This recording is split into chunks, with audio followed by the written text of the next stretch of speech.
তিনি বাউল না কাউল না আবুল এসব আমাদের দেখার বিষয় না ভাই।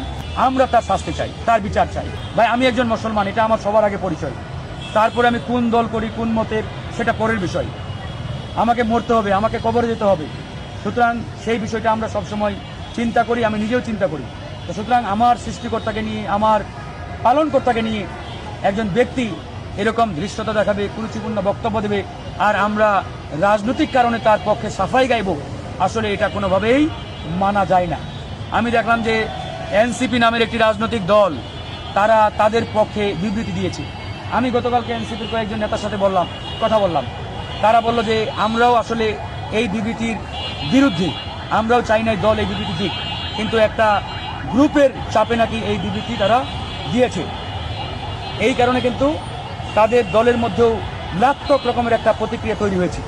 কেন তারা ওই বাউলদের পক্ষে অবস্থান নিল, তো এই যে একটা বিষয়।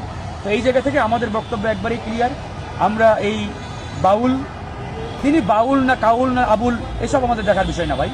সে যেই হোক, যিনি আমার আল্লাহকে নিয়ে ধৃষ্টতা দেখিয়েছেন, আমার আল্লাহকে নিয়ে অবমাননা করেছেন, ধর্মীয় অনুভূতিতে আঘাত হেনেছেন, আমরা তার শাস্তি চাই, তার বিচার চাই। কথা একবারে ক্লিয়ার। তার পরিচয় সে আবুল না কাবুল না অমুক, এসব আমাদের দেখার বিষয় না। একবারে পরিষ্কার বক্তব্য।